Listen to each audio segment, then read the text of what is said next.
Hey, pretty peeps, Morgan Lynn here. I've been getting a lot of questions from people lately about what shadow work is, why should we do it, and then I also am kind of noticing how people don't understand the level of work, what it can do for you. So, being inspired with all that conversation in my head, I thought I would just put together a little video for everyone to explain what shadow work is and why we should be doing it, and then explaining the context of how it is within my intuitive coaching work that I do with people. So let's start right now with just getting to the basics of it, and what is shadow? What does that mean? Now, the connotations that that drums up is usually something negative, harmful, possibly evil, but that's not what this is about.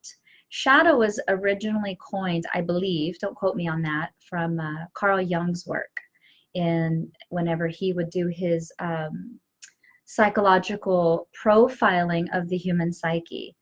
The shadow part of us, basically what he means in a nutshell, it's the pieces and parts of us that we don't want to acknowledge.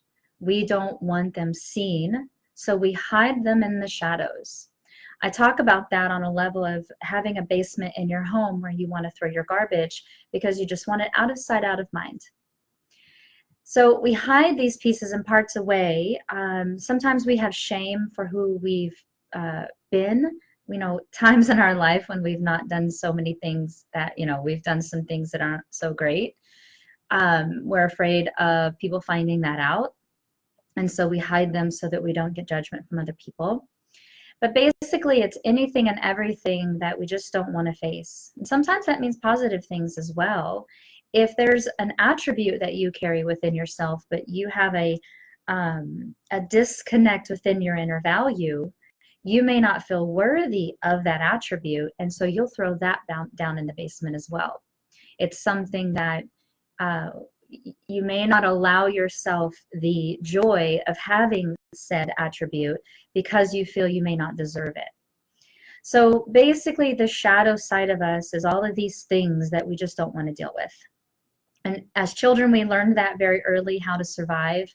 We cut away the pieces and parts of us and we put them away so that we could get through our days. I get it. As adults, we may not be in that same situation, but we have created this very strong habit of just throwing these pieces away.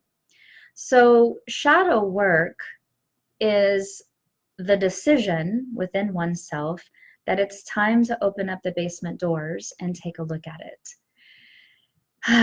This is the reason people have a hard time with it, because now you're being asked to look at the things that you've been throwing away your whole life. And that's going to be uncomfortable. It's going to be scary. It could be very difficult, especially difficult to do on your own. I really, really get that. It is it takes a brave soul to want to open up those doors. So we have this opportunity right now in our shift on this planet where shadow work is being talked about more prevalently. And there's opportunities to be able to walk up to those things and have the tools and the techniques to be able to sift through the garbage. Now, my theory around that sifting through the garbage is sometimes we throw things away because they hurt and we want to move away from them. And this is a wound. I talk about it in my book. This is where we get into the conversation of wound care. We've thrown these things away so that we can survive, so that we can move away from them. Totally get that. The issue is that they are festering. These wounds, so imagine if you cut your leg and you didn't address it, you didn't care for it, clean it, irrigate it, put salve on it, wrap it up in a Band-Aid or bandage, you're going to have an infection. So if we're throwing all this garbage in the basement and we're not addressing it, it's going to rot. It's going to start smelling. It's going to start rotting the foundation of the home. Rotting our foundation of the home. We are the home. And when we keep throwing these things in the basement, there's something in the vast wisdom of who we are. We know that it's time for us to bring these things up to the surface. Sometimes we throw things away that aren't needed to be thrown away. And that's the portion of the game where I talk about sifting through the garbage. Because when wounds are acknowledged and honored, they heal. When we throw them in the basement to just get over them, they don't heal. So part of the sifting through the garbage is being able to address what had happened, honor who you were in that moment without judgment, without ridicule, and without shame, because that doesn't serve anything, that doesn't solve anything. And it's being able to be present to what the wound has for you. Because whenever we acknowledge the wound, the message delivers. And when you get the message of what it's representing, there's an easier chance that you'll be able to release it on a real level, not just shove it down in the basement and get over it. Now, that all sounds very existential and a lot of imagery, and I get that, right? So let's put it in real life terms, okay? Some of the ways that shadow work has helped me, because I don't know how to pull examples out of the air without actually sharing my own experiences. So we're going to have some transparency here. Shadow work has helped me move through the trauma of my stepdad molesting me. It had helped me move through the knowing that my mom knew about it and didn't do anything about it. So I grew up with this feeling that I didn't matter, that I had no value. I had no worth. I wasn't worth anything. So, wow, there's a lot of emotion around that. So, we're just going to honor that. Thank you for the emotion. And what the shadow work provided me was the ability to actually have this conversation with you, where the biggest portion of my life, I shoved all of that shit into the basement so that I didn't have to deal with it. I didn't tell anybody about it. I didn't acknowledge it myself. I was terrified that people were going to see it, because then there's this stigma around things like that. And there's judgment after that. And we detest judgment. And so we tried everything we can to navigate without having judgment come towards us. Shadow work allowed me to walk up to those wounds and address them and look at who I was, not who I thought I was. We get in our minds what happened, whose fault it is, why it's not my fault, or it is my fault and I don't want anyone to. We get all these stories around it. And something that I've learned through recent conversations actually is that it isn't that these experiences are the wound, it's all of our stories that we piled on top of it that's really what's causing the infection. All of my judgment about who I was in that moment, all of my anger and hatred and stories about who my parents were, all of that was just the poison on top of the wound. So sifting through the garbage is addressing all of those stories and laying them to rest, and just getting really clear what happened and what didn't happen, not creating the stories and the illusions around it. Once you take off all that garbage, because think about, again, when you cut your leg, that's all the dirt and the rubble from maybe you bit the asphalt on your 10-speed, because that's happened to me before. But you irrigate it and you flush all of that dirt and gravel out of your wound. Well, that's all the garbage. That's all the stories, and you don't need that stuff. We've got to get to the wound. We've got to get to the thing that's the core wound, the thing that is hurting above all else. Shadow work provides the opportunity to do that. Now, take that anywhere in your life. Think about that. Think about the things that you continuously struggle over. I love pattern work. Look for the patterns. Look for the things that, there it is again, there it is again, there it is again, there it is again. And even though the external experiences may vary, they may be not literally the same thing each time, the energy is the same thing each time. So when you can find patterns in your life, you're that much closer to being able to give wound care.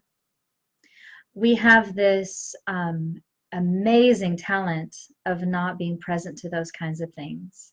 We've learned on such a beautifully powerful level of how to avoid and ignore and deflect from those things that are uncomfortable.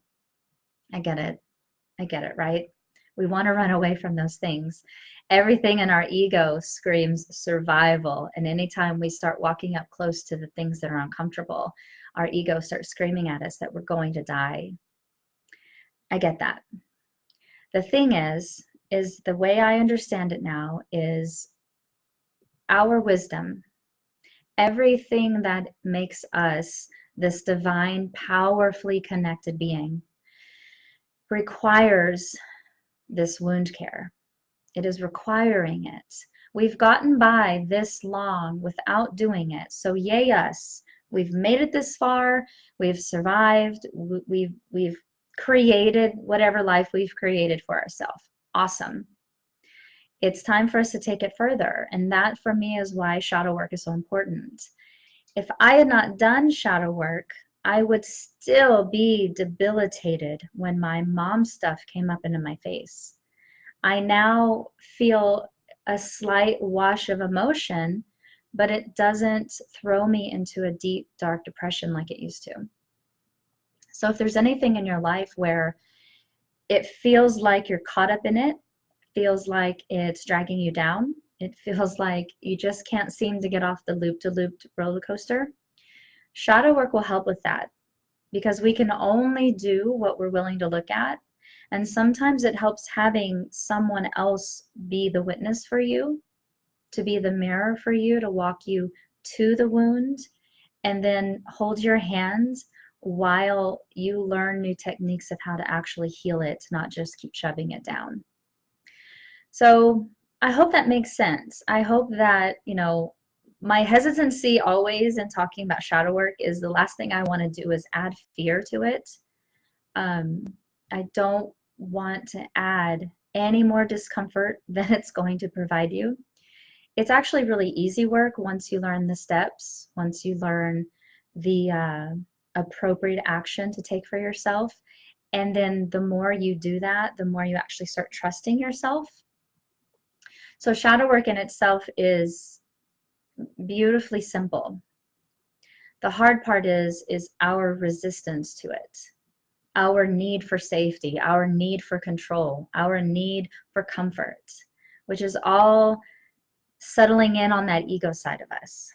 And it battles. It battles. We want to be safe. We want to be comfortable. We don't like looking at the icky parts. It's just that those icky parts aren't going to stay settled any longer. They want to come up. We are keeping these wounded pieces of us captive. And so I tell my clients it's like shaking a snow globe. We've got to shake it up every now and then so that it all fluffs up a little so you can actually see what needs your attention. And that's where shadow work comes into play. So I hope that makes a little bit more sense. I'm always available to talk with people about that.